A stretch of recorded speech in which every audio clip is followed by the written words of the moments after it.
Hi అండి, అందరికీ నమస్కారం అండి. ఫ్రెండ్స్, మనకి ఇప్పుడిప్పుడే మరొక ముఖ్యమైన అప్డేట్ అయితే రావడం జరిగిందండి. అది కూడా ఏపీలో పెన్షన్ కానుకపై ఇప్పుడే వచ్చిన మరో ముఖ్య ప్రకటన అంటూ పెన్షన్‌కి సంబంధించి మరొక ముఖ్యమైన అప్డేట్ అయితే రావడం జరిగిందండి. అయితే ఇందుకు సంబంధించిన పూర్తి వివరాలు అయితే మన వీడియోలో తెలుసుకుందామండి.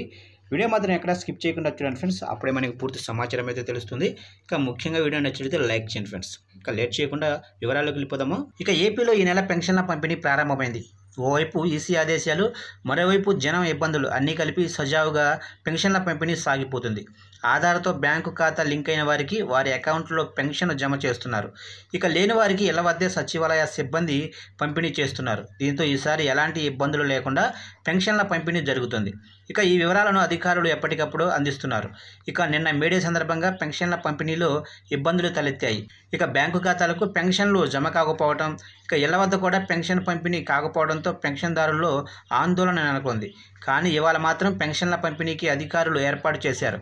దీంతో పెన్షన్ల పంపిణీ కోసం సిబ్బంది సిద్ధమయ్యారు. ఉదయం నుంచి ఇళ్ల వద్ద పెన్షన్ల పంపిణీ సాగుతుంది. ఇప్పటి వరకు 12,82,955 మందికి ఇంటింటికి పెన్షన్ పంపిణీ పూర్తి చేసినట్లు అధికారులు ప్రకటించారు. ఇక రేపటిలోగా మొత్తం 16,57,361 మందికి ఇంటి వద్దనే పెన్షన్లు పంపిణీ పూర్తి చేసేలా చర్యలు తీసుకున్నట్లు అధికారులు వెల్లడించారు.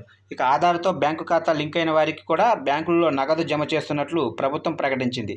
అయితే ఇప్పటి వరకు 44,76,312 మంది ఖాతాల్లో నగదు జమ చేశారు. ఇక మొత్తం 48,92,503 మంది లబ్ధిదారుల ఖాతాల్లోకి కాసేపట్లోగా నగదు జమ అవుతాయని అధికారులు చెప్తున్నారు. చూశారు కంటే మొత్తం మీదుగా ఎవరైతే ఇంకా పెన్షన్దారులు ఉన్నారో వాళ్ళందరికీ కూడా ఈరోజు సాయంత్రం కల్లా లేదంటే రేపటికల్లా మొత్తం పూర్తి స్థాయిలో పెన్షన్ల పంపిణీ చేస్తామని అధికారులు స్పష్టంగా చెబుతున్నారు. ప్రతి ఒక్కరు కూడా రేపటికల్లా పూర్తి స్థాయిలో పెన్షన్ల పంపిణీ పూర్తి చేస్తామని అధికారులు స్పష్టంగా చెబుతున్నారు ఫ్రెండ్స్.